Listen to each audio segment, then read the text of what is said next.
Olá, queridos, graça e paz. Eu quero me apresentar. Eu sou o pastor Robson, sou pastor da Igreja Metodista, hoje em Vista Alegre, e para mim é um privilégio estar aqui para compartilhar um pouquinho, ensinar um pouco a respeito de um tema muito assim atual. Não importa o ano que você esteja assistindo esse vídeo, o tempo, a década, a era, mas é um assunto muito bíblico, muito atual, muito pertinente e muito necessário quando a gente vem falar de igreja, crescimento de igreja, desenvolvimento de líderes, liderados, consolidação, né, que é o tema de discipulado.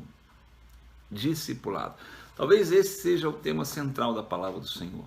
O discipulado ele começa lá em Gênesis, quando Deus, na viração do dia, vinha conhecer Adão e vinha conversar com Adão, né, e vinha ensinar a Adão a respeito das coisas que ele deveria aprender. E a gente vê a partir de Deus discipulando Adão, todo um processo de aprendizagem dentro da palavra do Senhor. Um processo que ele vai culminar com a igreja do Senhor, que a gente chama de igreja primitiva, no livro de Atos dos Apóstolos, a partir do capítulo 2, com a descida do Espírito Santo. Então a gente quer trabalhar algumas coisas na vida da igreja com relação ao discipulado. E talvez o discipulado ele precisa começar naquilo que nós chamamos de a grande comissão, que é o quê? A grande ordenança que Deus trouxe para a igreja, no sentido de pregação do evangelho e fazer discípulos. E talvez o texto mais conhecido seja de Mateus 28, 18, que diz assim: ide, portanto, fazer discípulos de todas as nações, batizando-os em nome do Pai, em nome do Filho e em nome do Espírito Santo. Esse é o texto que a gente chama de grande comissão. Por que grande comissão? Porque é algo que não diz respeito a uma denominação, não diz respeito a um grupo de pessoas, não diz respeito a uma linhagem, alguém que tem um sobrenome. Não, mas é algo que é direcionado para qualquer pessoa que crê no Senhor Jesus. Toda pessoa que crê, que recebeu a Jesus como seu Senhor e Salvador, ele está incluído obrigatoriamente na grande comissão. Naquilo que Jesus determina para todo crente: ide por todo mundo e fazer o quê? Pregai o evangelho a toda criatura, batizando-os em nome do Pai, do Filho e do Espírito Santo, ensinando-os a guardar, né, a palavra do Senhor. Então essa é a grande comissão. Você tem esse chamado na sua vida, um chamado de pregação da palavra, um chamado de atrair pessoas para o Senhor, de convertê-las, não porque quem converte é o Espírito Santo, mas de ensinar, de pregar, de testemunhar, de mostrar como é bom servir ao Senhor, como é bom ter o cuidado de Deus na nossa vida, não é? Então, nessa direção, o discipulado é algo que vem permeando a palavra do Senhor durante todos os livros da Bíblia. A gente vai ver o exemplo, por exemplo, de Moisés com Josué, Elias com Eliseu, né? Jesus com os 12 apóstolos, mas Barnabé sendo discipulador de Saulo e depois se torna o apóstolo Paulo, Paulo discipulando Timóteo, né? Gente, isso vai durante toda a palavra do Senhor. E nós, especificamente na Igreja Metodista, a gente entende que o discipulado é uma ordem de Jesus. Não há como você questionar isso, não há como você tentar fazer um ajuste, por exemplo. Não, a gente pega isso aqui, ajusta dali, vem daqui. Não. O discipulado não tem como você fazer isso. Ele é algo que é bíblico, que é uma ordenança, é uma ordem, é uma intimação para que você possa fazer isso, né? Então não é algo facultativo. A gente não faz assim: eu escolho fazer discipulado, eu não escolho fazer. Não tem isso. Não é também uma sugestão: eu estou aqui para te dar um conselho, olha, eu quero te sugerir na sua igreja. Não, nada disso. É ordenança mesmo. É diretriz básica né, da palavra de Deus para a vida do seu povo e para o ensinamento do seu rebanho. Então, na verdade, o discipulado seria você evangelizar com intencionalidade. É você ter a intenção e ser intencional naquilo que você está fazendo. Olha, eu vou em cima de uma pessoa, eu a convenço, né, podemos dizer assim, eu ministro a palavra de Deus para ela, eu ensino a respeito de Jesus, falo da nossa condição caída, ela aceita Jesus, recebe o batismo, mas não para por aí. Ela vai ser discipulada, ela vai ser ensinada. Na verdade, gente, a igreja, e Wesley, que é o fundador da igreja metodista, ele dizia o seguinte: a igreja não transforma o mundo fazendo novos convertidos.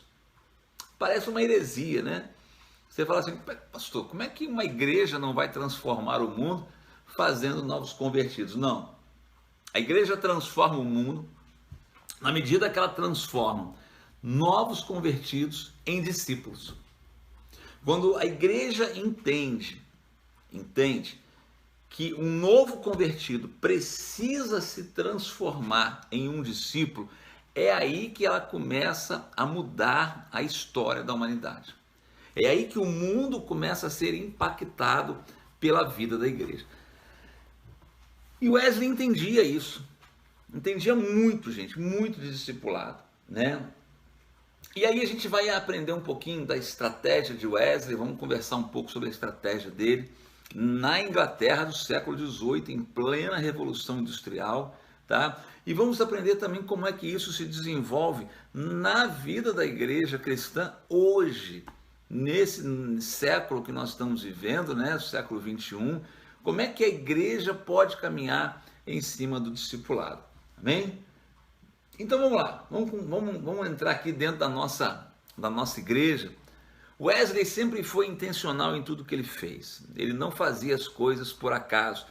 Talvez ele até descobrisse algumas coisas por acaso, mas na sua atitude, na sua atividade, Wesley sempre foi muito intencional. E ele entendia que discipulado era uma ordem que estava em vigência naquela época. E, gente, nós estamos falando de uma época em que a sociedade inglesa, ela era uma sociedade numa condição muito desfavorável. A economia estava em frangalhos, o álcool, por exemplo, ele era um vício que levava muitas pessoas à morte. E vou falar uma coisa engraçada, pode ser engraçada, mas é uma curiosidade. As pessoas não morriam do álcool, elas morriam atropeladas naquela época. Porque muitos bêbados saíam dos pubs, das tabernas, bêbados, e caíam nas ruas, e os cocheiros que vinham com as carruagens, eles não paravam para prestar socorro, e eles atropelavam as pessoas. E aí, muitos casos de atropelamentos causados por embriaguez na época da Inglaterra. Wesley ele é chamado por Deus para fazer a diferença, como você é chamado por Deus para fazer a diferença. Deus chamou você com um propósito. Que propósito é esse? Fazer a diferença, mudar a história de pessoas, mudar a história do mundo. Quem sabe você é esse canal. Você é esse canal de trazer uma revelação, de trazer um ensino a respeito do discipulado. E aí, gente, a gente precisa ter esse entendimento. Wesley cria estratégias, ele cria direcionamentos, ele cria ensinamentos, né? E como é que Wesley ele vai criar e vai entrar nesse movimento do discipulado? Em 1743, Wesley ele cria algo chamado sociedade. A gente tem hoje nas igrejas sociedade de homens, mulheres, jovens, juvenis, algumas igrejas têm sociedade de crianças, né? E aí, gente, o que era a sociedade de Wesley? Era um grupo de pessoas, né, divididos ali da mesmo sexo, mesmo gênero, né, mesma faixa etária. Gente, a gente continua nessa tradição até hoje. E que tinha propósito, podemos dizer assim, eles buscavam o poder de Deus, ou seja, era um grupo de busca pelo poder de Deus, não somente pelo poder, mas também pela pela piedade. Era um grupo que era, a oração era a base desse grupo. Eles se reuniam para orar juntos, né? Esses grupos na sociedade recebiam uma palavra de exortação.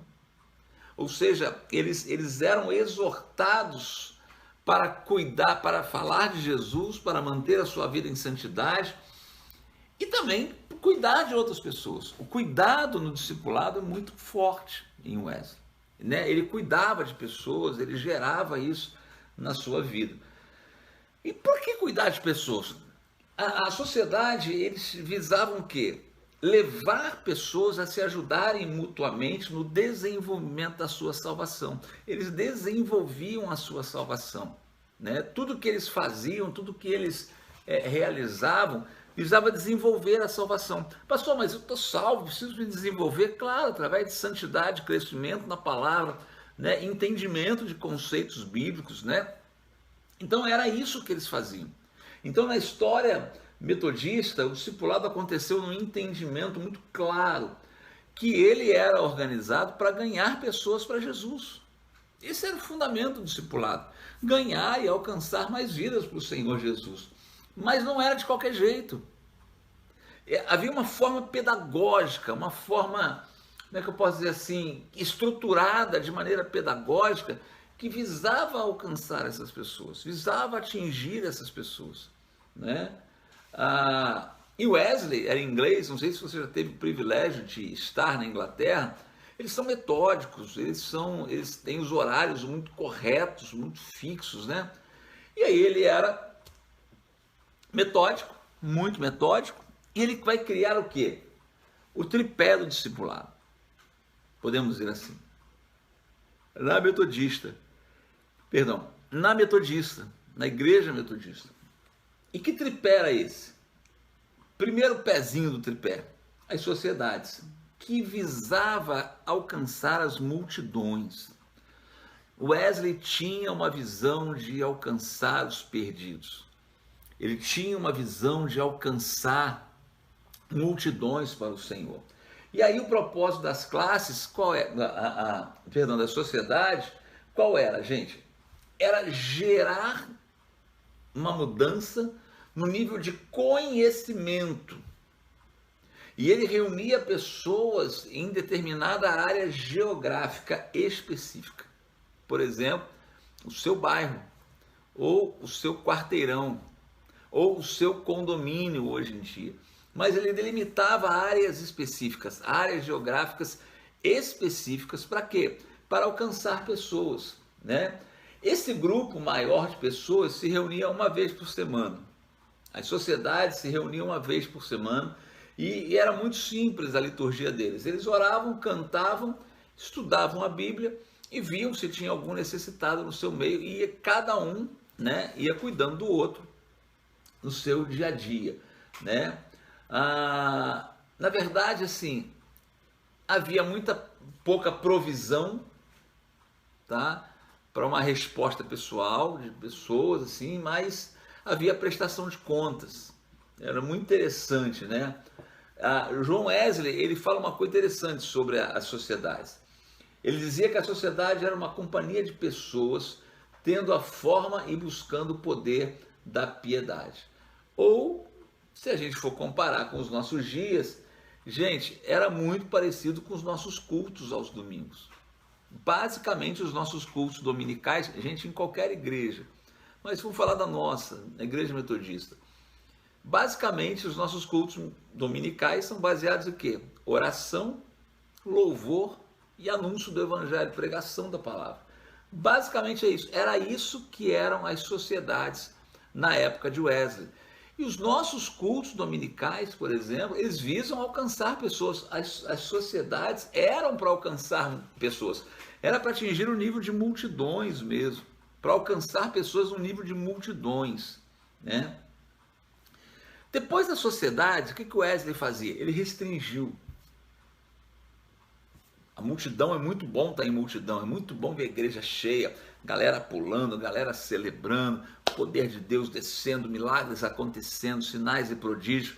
Mas o Wesley entendeu e falou assim, caramba, é legal tratar com todo mundo, mas e se a gente resumisse? E se a gente trouxesse para um nível menorzinho, né? E ele criou as classes.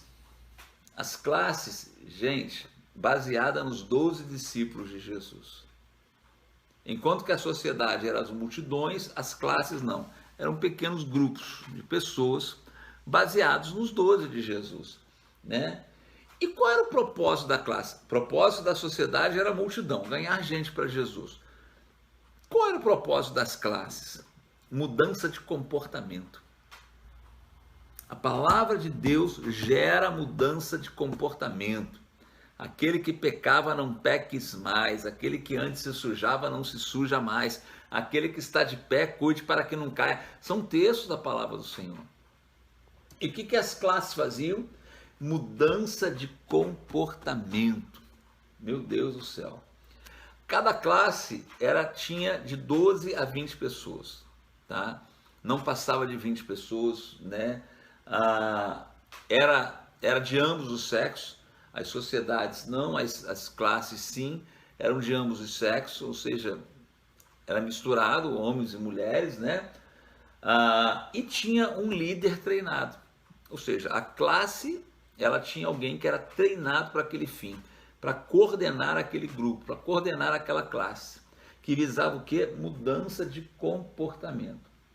As classes, elas providenciavam as estruturas para a inspeção e das condições do rebanho. Olha que legal, gente. Wesley tinha uma preocupação de saber como é que estava o rebanho do Senhor, como é que estava a igreja do Senhor. E ele precisava fazer inspeções. Coisa linda, gente. Como é que ele fazia isso? Nas classes. Olha só, né? Ele ajudava, as classes providenciavam estrutura para a inspeção das condições do rebanho, providenciava também estruturas para ajudar as pessoas nas suas lutas e nas suas tentações. Olha o propósito, gente. E também para ajudar as pessoas a entender melhor, em termos muito práticos, tá, gente? As mensagens que haviam sido ouvidas nas sociedades. Gente, para pensar uma coisa. Não estamos falando de século XVIII. Não é isso que a gente faz hoje. A gente prega num culto à noite como pastores, e a pregação do domingo à noite, ou domingo de manhã, ela é esmiuçada na célula. Ela é esmiuçada no grupo pequeno, no grupo de crescimento, ou no grupo familiar, o nome que você der não importa. Mas ela é esmiuçada, e Wesley já fazia isso. O sermão pregado no domingo era esmiuçado no decorrer da semana, dentro da onde? Dentro das classes. Era lindo isso, gente. Entenda uma coisa. Para que você pudesse permanecer, continuar na sociedade, você tinha que pertencer a uma classe. E a gente fala sobre isso. Algumas pessoas se levantam, né? E falando de movimentos. Irmãos, a gente é metodista e nós estamos falando da história da igreja metodista. A história da nossa igreja é assim. Para eu pertencer a uma classe, a uma sociedade, eu precisava necessariamente pertencer a uma classe. Como hoje, quando eu faço parte de uma igreja, necessariamente eu preciso estar inserido dentro de um grupo. De um grupo pequeno, de um grupo de comunhão, de uma célula, mas eu preciso estar inserido dentro de um grupo. Se eu não estiver inserido dentro de um grupo, na informalidade do grupo, ou talvez seja assim, como é que eu posso explicar, na pessoalidade do grupo, se eu não estiver inserido ali, eu não tenho como me inserir e como viver na multidão, porque aí eu vou me perder. E a função de Jesus nunca foi perder uma ovelha. Ele deixa as 99 e vai atrás daquela que se perdeu. Então nós não podemos gerar comportamentos acreditando que porque isso é invenção de moda de um determinado apóstolo, de um pastor, porque esse bispo que chegou tem essa visão, porque esse pastor, essa pastora que pastoreia a igreja tem uma visão. Irmãos, isso é a história da igreja metodista, baseado aonde? na experiência de um homem e uma experiência bíblica, um ensinamento bíblico. É muito interessante isso, queridos. Para você ter uma ideia, em 1742, isso é histórico, tá? Havia uma sociedade que seria uma igreja hoje, nossa, com 426 pessoas. Essas 426 pessoas, elas estavam divididas em 60 classes, ou seja, 60 grupos. Um mês e meio depois, essa mesma igreja, podemos dizer o seguinte, essa mesma sociedade que estava com 426 membros, um mês e meio depois, ela chegou a 2.200 pessoas. No século XVIII, onde não tinha internet, WhatsApp, cartaz, Facebook, mídia, vídeo gravado, não, era de boca em boca. Coisa linda, gente. E aí, esses 2.200 membros, todos eles estavam em uma classe. Ah, Jesus! Que nós possamos voltar à simplicidade da nossa vida, da nossa igreja, do nosso chamado, daquilo que Deus tem para as nossas vidas, né? E aí, gente, era muito interessante, pelo menos uma vez por semana, cada membro da classe tinha o dever de falar honestamente a respeito da sua alma. Olha a dinâmica de grupo que hoje os psicólogos utilizam. E eles abriam a sua alma para falar do estado da sua alma. Estou chateado, magoado, estou triste, estou com raiz de amargura, estou em crise existencial. Quem sou eu? De onde vim? Para onde vou? Ninguém me ama, ninguém me quer. É isso que eles faziam. As classes tinham essa função. E aí, gente, era para a gente poder entender o seguinte: olha, eu tenho uma igreja, mas abaixo dessa igreja, na sua estrutura, eu tenho uma classe, ou seja, eu tenho uma igreja, uma sociedade, abaixo dela eu tenho o quê? Uma classe, um grupo pequeno, um grupo de célula, um grupo de discipulado, que vai me ajudar a mudar o meu comportamento e de alguma maneira, através de uma dinâmica de grupo, de eu abrir o meu coração, eu vou curando a minha alma, ou seja, as minhas emoções são transformadas dentro da célula. Que coisa linda! Então a gente tem sociedade, classes, igrejas, células, e a gente vai entrar para as bands. Ei, Jesus amado! E aí? As bands, elas vão sair dos 12 e vão para um nível mais íntimo. É um nível de cuidado, de comunhão, de crescimento mais íntimo do que as classes e as sociedades. Seriam os 3. Jesus, ele caminhava com as multidões, ele tinha os seus 12, mas naqueles 12 ele tinha 3, Pedro, Tiago e João. O barquinho não entra nessa. Pedro, Tiago e João.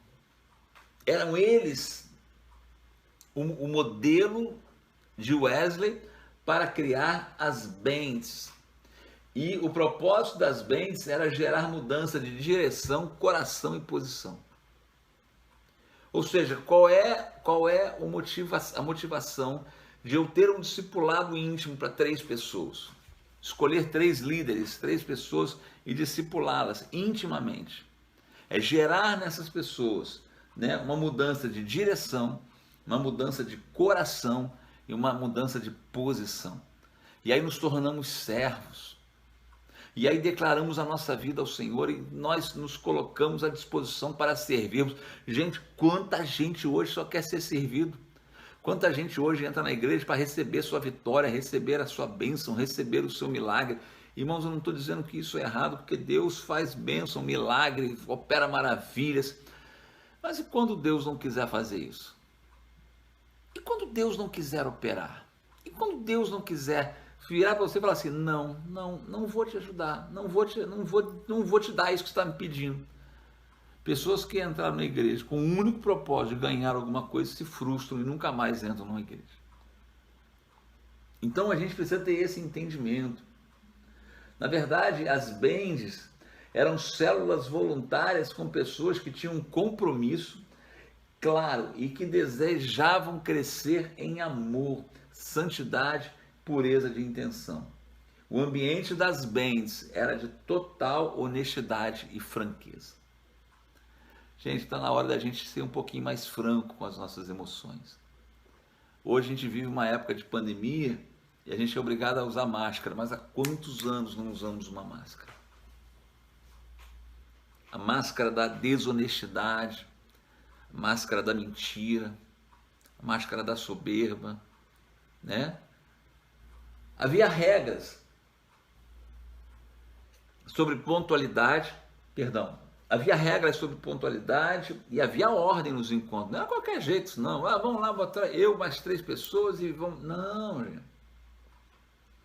Wesley criou perguntas que eram feitas nas bands para que se quebrasse o gelo. Gente, tudo que a gente faz hoje, gente, Wesley fazia no século XVIII.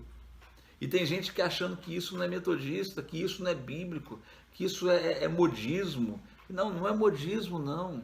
Nós estamos vivendo aquilo que a palavra de Deus nos ensina e que a nossa igreja, a nossa denominação já fazia desde o século XVIII. Quer ver uma coisa? Olha as perguntas que Wesley elaborou para que se começasse as reuniões das bens. Que pecado conhecido você cometeu desde a nossa última reunião? Fala para mim aí, você pecou aonde? Meu Deus. Que tentações você encontrou? Como você foi liberto delas? Você pensou, disse ou fez qualquer coisa que tem dúvida se é pecado ou não é pecado? Há qualquer coisa que você tem o desejo de manter em segredo? Gente, não tinha espaço para fingimento. Não tinha espaço para crente mascarado, não tinha como. Você começa uma reunião, o líder chamando você, vem cá, meu irmão, e aí, essa semana aí tu pecou em que área? Qual pecado conhecido? E a pessoa assim, ó, conhecido, não tem na mão, desconhecido. Gente, é muito nítido o cuidado de Deus, o cuidado de Wesley, que ele tinha com as pessoas que ele ganhava para Cristo. Podemos notar que nas bands não havia espaço para fingimento. Ali o compromisso era de confidencialidade e mútua submissão. Era um centro de treinamento para futuros líderes. Gente, um discipulado, um crescimento, né? De 3 a 3, de uma pessoa ministrando sobre 3, mentoreando 3, é um nível bíblico. E o que aí a gente entende, né? É que na perspectiva do discipulado, líderes são fundamentais. Eu vou repetir. Na perspectiva do discipulado, líderes são essenciais. Eu não estou falando de pastores, estou falando de líderes. Os líderes da igreja, os líderes, eles são fundamentais. E aí, pastor e pastora, amigo e amiga, aprenda a desenvolver líderes na sua igreja, a descobrir novas lideranças, porque a liderança também ela se move, o poder ele se move, inclusive na igreja. Até um tempo era irmã, agora passou a ser outra irmã, e o pessoal fala assim, mas ninguém está entendendo nada, por que o pastor chamou essa irmã? Meu Deus, é porque o pastor enxergou nela alguém de liderança, alguém que vai destrinchar as coisas no reino espiritual. Então, precisamos entender isso em nome de Jesus. O foco do discipulado é estar alinhado com a visão de Deus. Vou repetir. O foco do discipulado é estar alinhado com a visão de Deus. E aí, gente, aprenda uma coisa. Quando a gente junta espiritual e serviço, meu Deus do céu, a gente tem que aprender isso. Tem pessoas que são muito espirituais, mas não servem ninguém, querem ser servidas. Quando a gente consegue pegar o espiritual, mover profético, língua estranha, sinais, maravilha, revelação, visão, quando a gente consegue pegar isso e associar a servir, gente, ninguém vai parar a igreja do Senhor. A grande questão é que nós estamos enveredando em terrenos muito traiçoeiros, terrenos políticos, terrenos onde nós endeusamos líderes. Irmãos, não é esse o caminho da igreja, nem o propósito da igreja. O propósito da igreja é pregar o evangelho a toda criatura. Meu Deus. É pregar o evangelho a toda criatura. Esse é o chamado de Deus. Esse é o propósito de Deus para a igreja. E na medida que ela prega o evangelho, ela serve ao próximo. Ela abençoa o outro. Meu amado e minha amada, em nome de Jesus, guarda isso no teu coração. Amém? A gente vai falar em outra aula, nós vamos pausar esse vídeo agora aqui, a gente vai entrar em outra aula, onde nós vamos falar dos grupos de crescimento. É algo que Deus está nos direcionando para entender um pouquinho a respeito dos grupos de crescimento. Amém? Deus abençoe sua vida. Graças. Vamos falar um pouquinho sobre grupos de crescimento. Falamos no primeiro momento, na primeira etapa, a respeito da história da igreja metodista e de como Wesley desenvolvia a questão dos discipulados com as sociedades, as classes e as bands, multidões, né? Os 12 e 3. Esse era a divisão que Wesley fazia com relação ao discipulado. E a gente vai falar um pouquinho sobre grupos de crescimento. Talvez você fale assim, pastor, na minha igreja é célula, na minha igreja é grupo familiar, grupo de vida. Vou falar de grupo de crescimento.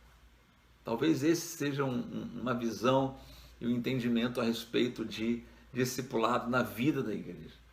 A igreja primitiva, irmãos, ela era composta por cristãos, pessoas muito simples que se converteram e que se reuniam, né, periodicamente, semanalmente, que com o único propósito de quê? Cultuar, adorar e estudar a Bíblia. Essa era a rotina, essa era, por exemplo, a liturgia da igreja primitiva. Eles se reuniam para quê? Para orar. Depois da oração, o que eles faziam? Eles adoravam a Deus. E por último, estudavam as Escrituras. Era assim que era a igreja primitiva. Era esse, podemos dizer assim, a liturgia da igreja metodista, da igreja primitiva, era assim, né? Separada por isso aí. E aí, gente, sabe o que aconteceu? Levantou-se a perseguição contra a igreja. Mesmo a igreja sendo perseguida, o que aconteceu? Os cristãos foram se espalhando por toda a Ásia, por todo o Oriente Médio, pela Europa, eles foram se espalhando. E na medida que eles iam se espalhando, Deus ia dando estratégias para eles. Que estratégias eram essas? Estratégias para as igrejas serem plantadas e as igrejas serem referências naquela área geográfica para onde eles estavam sendo destinados.